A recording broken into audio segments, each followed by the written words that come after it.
Hello students, इसके पिछले दिन जब पीरियड मेरा था तो हमने इसी 8B एक्सरसाइज के संबंध में आपको चार्ट बना करके साइन कास टेन सेक का से काट के मान निकालना बतलाया था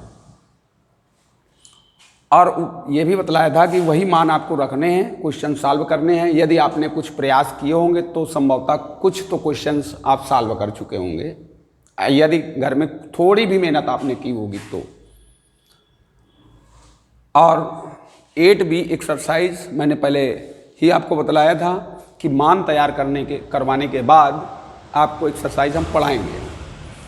तो हमने अब ये स्टार्ट की आज एक्सरसाइज 8B का पहला क्वेश्चन, जिसमें कि पेपर में आपका पहला क्वेश्चन ही आता है ऑप्शनल। ऑप्शन होते 4 ऑप्शन दिए होते हैं, टिक करना होता है प्रश्न के आधार पर कौन सा क्वेश्चन हमारा सही है, A, B, C। तो जैसे पहला क्वेश्चन दिया है आपका 2 tan 30 upon 1 minus tan square 30 बराबर है। अब कौन सा है, इसका मान जो आए A के बराबर आए, B के बराबर आए, C के बराबर आए या D के बराबर आए। इसका मतलब है क्वेश्चन को हम सॉल्व करें और A, B, C, D से मैच करें। मैच क्या है, जो इसका आंसर आए वही आंसर हमारे इनमें से किसी एक का आएगा। हो सकता है यहाँ वैल्यू दे रखी है cos 60, tan 60, sin 30, इसका मान यहाँ दे दिया जाता। जैसे sin 30 का मान 1/2, उसी एंगलों पर उसी चित्र पर रहते हैं जो मैंने बनवाए थे समद्विबाहु और समबाहु से।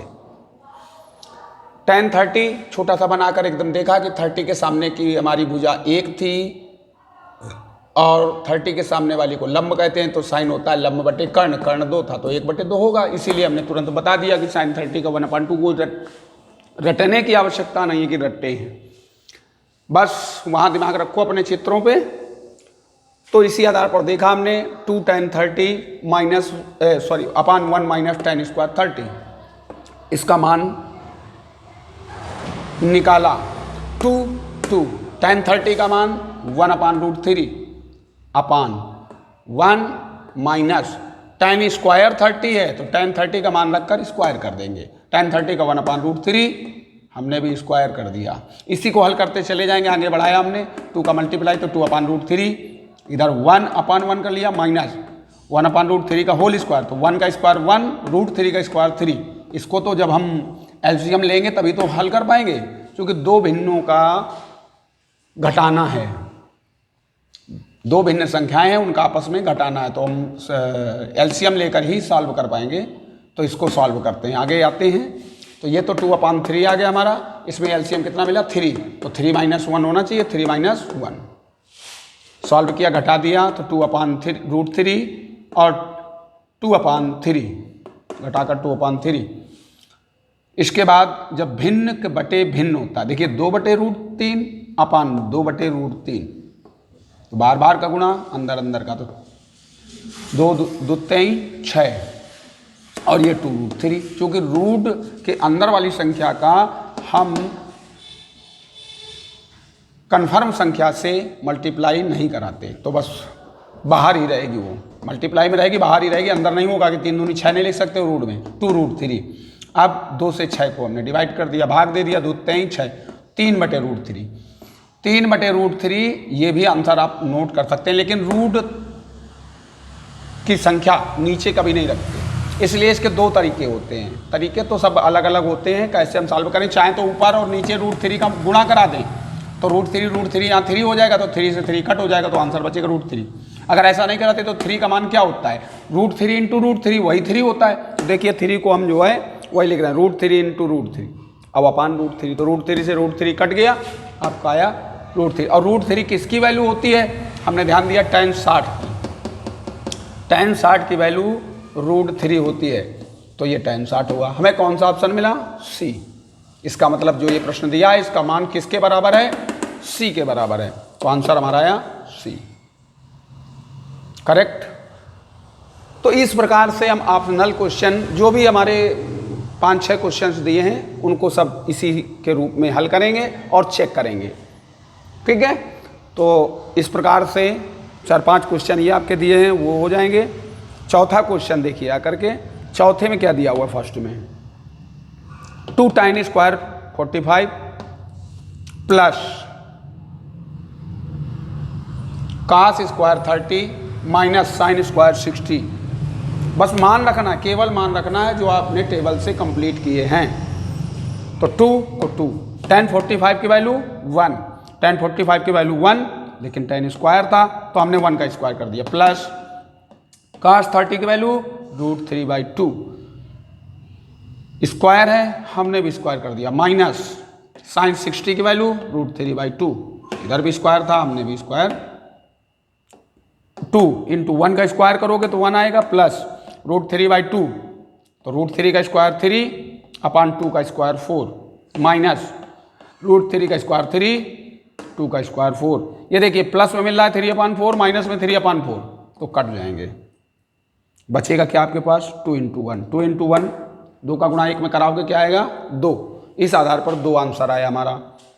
आगे बढ़ाते हैं, प्रश्न नंबर 6। इसमें दिया हुआ है थीटा का मान। किसका दिया हुआ है? थीटा का मान। थीटा बराबर 45 अंश। तो सिद्ध करना है 2 sin theta cos theta is equal to sin 2 theta.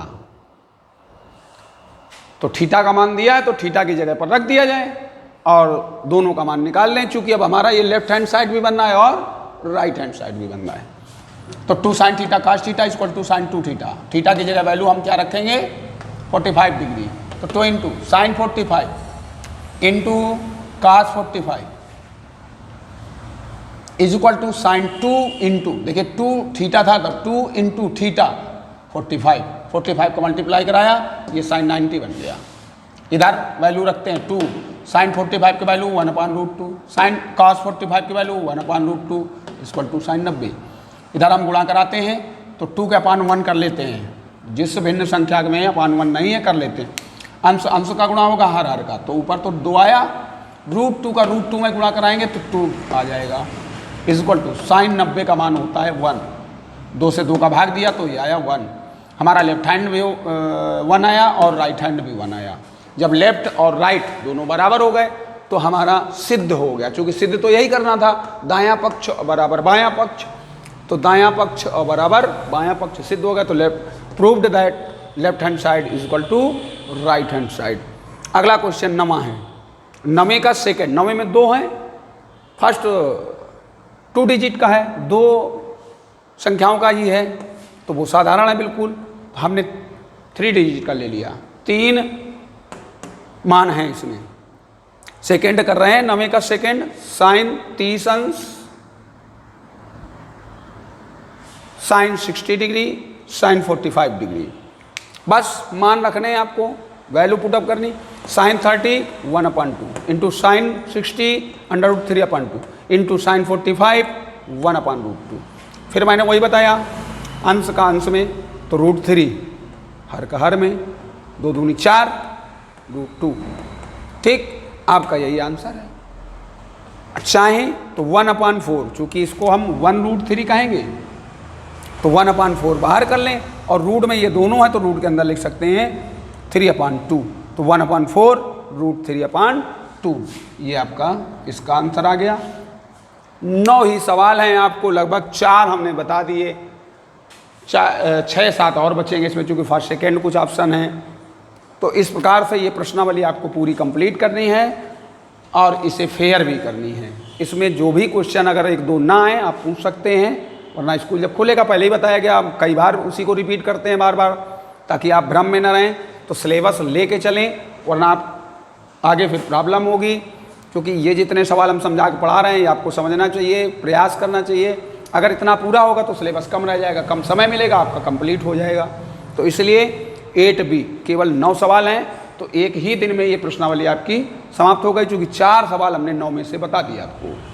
ठीक है, तो ये 4 कंप्लीट हो गए, 5 आपके बचते हैं जो आप दूसरे तरह से मतलब हैं इसी प्रकार के, तो वो आपको हल करने हैं।